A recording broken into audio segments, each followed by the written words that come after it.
Bonjour à tous. Mon nom est Pascal Borel et je te parle des montagnes suisses comme tu peux le voir derrière moi. Aujourd'hui, votation du 14 juin 2026. Le peuple suisse vote le 14 juin 2026 pour se prononcer sur la limite de population à 10 millions d'individus. Je me référais à une discussion que j'ai eue avec une de mes filles hier soir. Évidemment, elle est contre le fait qu'on limite la population à 10 millions. C'est une personne de 20, 22 ans, voilà, tranquille, qui est absolument convaincue que d'un point de vue spirituel, d'un point de vue humain, on doit impérativement laisser entrer toutes les personnes qui veulent entrer chez nous, qu'elles ont immédiatement ou elles sont au bénéfice de toutes les assurances maladie, des assurances accidents, de la prévoyance, de la etc. J'arrête là. Puis je lui rappelle quand même un ou deux faits, hein. La Suisse est un minuscule pays. Hein, quand tu es en Sibérie et que tu roules avec ton 4x4, tu sors d'un village, tu fais 100 kilomètres avant d'en voir un nouveau. En Suisse, tu sors d'un village, 28 secondes plus tard, tu entres dans le suivant. 30 secondes plus tard, tu entres dans le suivant. C'est dément. Hein, une bonne partie du territoire n'est pas accessible parce qu'on a des montagnes. Mais et puis le Jura, qui sont le contrefort des Alpes. Donc, c'est des endroits qui sont rigoureux. Hein. Quand on veut planter des pommes de terre, on fait 1000 mètres de dénivelé par jour quand on veut entretenir son champ. On est dans une situation où l'agriculture est exportée en France. Hein. Les territoires cultivés par par les agriculteurs ou les éleveurs en Suisse sont en France. Une petite anecdote en passage, comme le G7 aura lieu dans quelques jours à Évian, eh bien, les machines agricoles qui, évidemment, doivent passer la frontière pour venir de Suisse aller récolter l'agriculture, les semences, récolter le blé, l'orge, le maïs, qui est de l'autre côté, ne pourront pas traverser les frontières. Donc, les agriculteurs suisses qui ont loué ces terres, qui arrivent avec leurs machines, qui ont déjà dépensé pour les labours, pour les semis, pour tout, ils sont en train de devenir fous parce qu'ils devront laisser pourrir sur pied toute une partie de leur récolte, alors qu'elle approche à grands pieds, à grands pas. C'est dingue. Donc, on va vous nous faire voter. Puis, je rappelle comme... Alors, on a eu cette discussion, et c'est vrai qu'au bout de 10 minutes, elle me dit non, mais papa, t'as quand même raison, quoi. Il n'y a pas de doute là-dessus. Il faut qu'on limite. Hein, exactement comme on a limité l'immigration illégale clandestine aux États-Unis. Ben, les États-Unis vont beaucoup mieux d'un point de vue économique et même d'un point de vue de la criminalité aujourd'hui sans immigration clandestine. Moi, je ne suis pas du tout contre l'immigration, évidemment, mais je veux des gens qualifiés, des gens qu'on va pouvoir intégrer dans une culture chrétienne, qui est celle de la Suisse, avec lesquels on pourra partager de bons moments, du travail, ce qui fait la force de la Suisse. Et si c'est uniquement pour soutenir des célibataires qui ont tous fait de la prison dans leur pays, mais que les politiques suisses nous vendent comme indispensable à la non-faillite de l'AVS, de l'assurance vieillesse, hein, pour empêcher la faillite de la LAMAL, hein, qui est l'assurance de base obligatoire de l'assurance de santé. Alors que c'est une monstruosité, la LAMAL ne peut pas faire faillite si enfin on avait un peu de transparence sur les complémentaires. Parce que les 11 plus grandes sociétés qui tiennent l'assurance santé obligatoire se font mais des bénéfices colossaux à travers des fondations, mais qui ont en sous-jacent des sociétés SA qui ne cultivent que le profit. Et on vous enfarine la figure quand vous allez dans une clinique comme La Source à Lausanne. On dit cette clinique est financée par une fondation à but non lucratif.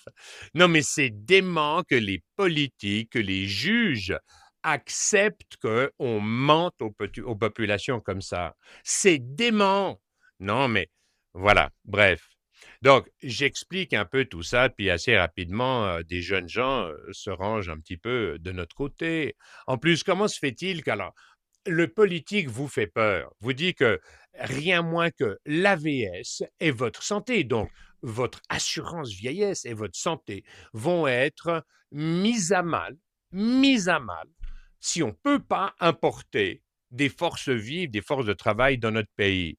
Mais ça veut dire qu'ils gèrent le pays n'importe comment.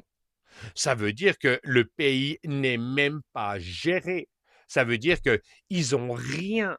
Ils ne font rien. Mais attends, mais tu ne comprends pas, mon ami. Ça veut dire, encore une fois, qu'ils n'ont aucun projet. Ils sont uniquement tenus, mais menottés par les intérêts financiers des firmes pharmaceutiques, de l'agroalimentaire, hein, qui t'expliquent que si on n'importe pas de la viande d'Argentine ou d'autres pays, le peuple suisse va littéralement mourir.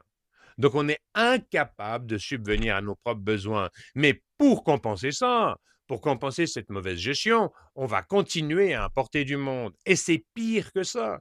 Parce que si par malheur ça ne passait pas, si par malheur ça ne passait pas, ils anticipent en vous faisant porter le poids de leur gestion catastrophique du système. Mais on croit rêver. La malhonnêteté dans ce pays atteint des sommets, des sommets. Donc, les politiques viennent vous faire croire que si ils ne peuvent pas importer de la main-d'œuvre, et puis que vous refusez, parce qu'ils n'ont tellement pas de projet, leur système de gestion est tellement catastrophique, dysfonctionnel, inadéquat, que c'est vous qui allez être responsable de la mauvaise gestion des politiques. C'est une monstruosité. Moi, je vous le dis, dans des conditions pareilles, ça veut dire que tous ces politiques, ils n'ont aucun projet. Le système est foutu, il est rigged, il est cassé, il est obsolète. Et il doit mourir dans sa version actuelle. Mais évidemment, c'est pas ce qu'on apprend à l'université. Hein, les pauvres politiques, ils sont tous sortis du même moule. Est-ce qu'ils ont une fois une idée originale? Est-ce qu'ils vous proposent d'aller tester un modèle nouveau qui rende sa souveraineté au peuple? Eh bien, évidemment pas. Hein, quand c'est la gauche, la droite qui succèdent, ils ont qu'à mettre les pieds sous la table et continuer à se gaver du festin laissé par les précédents. Et, et toi, tu acceptes ça. Et toi, tu es prêt à léguer ça à nos enfants. Eh bien, moi, je suis indigné. Et j'aimerais que tu t'indignes avec moi. Qu'on limite les importations de gens qui n'ont pas nos cultures. Qu'on limite la capacité des politiques à ne pas te proposer quelque chose de nouveau, qu'on limite la capacité des politiques à faire peser sur tes épaules leur gestion catastrophique. Donc, mon ami, le système doit mourir et pour ça, j'organise des marches constitutionnelles. J'en fais une samedi à Lausanne, une autre, j'espère, à Divonne le dimanche. J'aurai du mal à passer la frontière avec le truck dans lequel je suis, mais c'est la façon de diffuser en live sur toutes les chaînes ce que l'on fait. La volonté populaire. Je te rappelle une chose, comme le disait Michael Douglas, l'acteur Michael Douglas, dans une merveilleuse vidéo que tu devrais regarder sur YouTube pour ceux qui parlent anglais, ceux qui ne parlent pas anglais, il y a qu'à demander à YouTube de traduire, c'est d'une simplicité enfantine. Et il t'explique qu'il faut 3,5% de la population pour induire un changement de paradigme qui redonne sa souveraineté au peuple, qui te redonne ton pouvoir d'achat, qui fasse en sorte que papa et maman n'aient pas besoin les deux de travailler pour tout juste joindre les deux bouts à la fin du mois.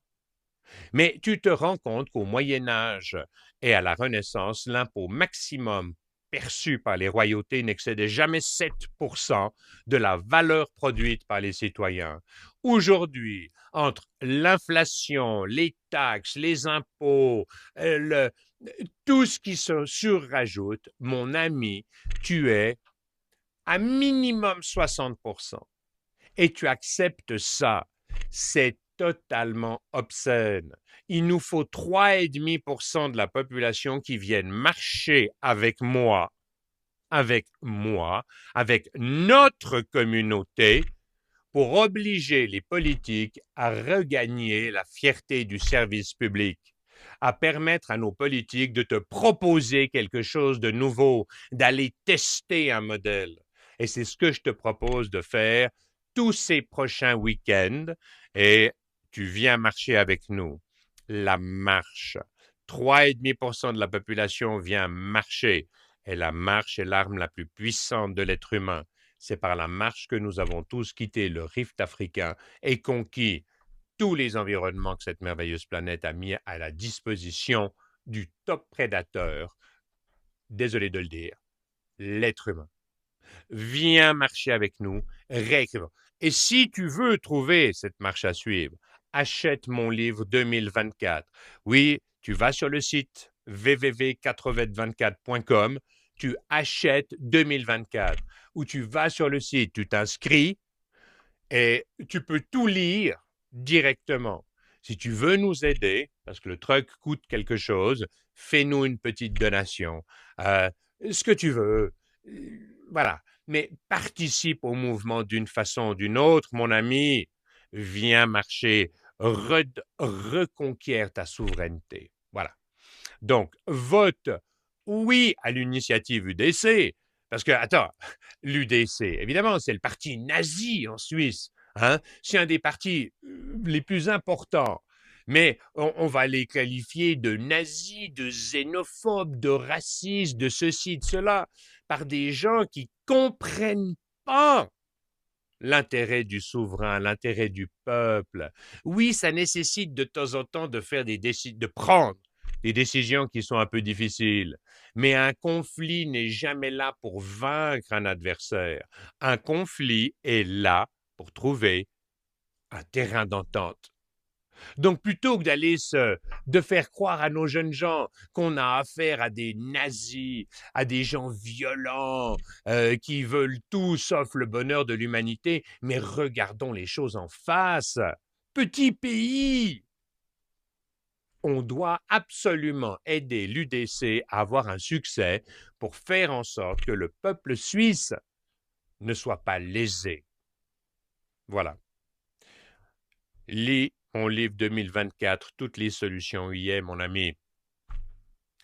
Je te remercie pour ton aimable et bienveillante attention. Paix à toi et à tous les citoyens de la planète. Peace out.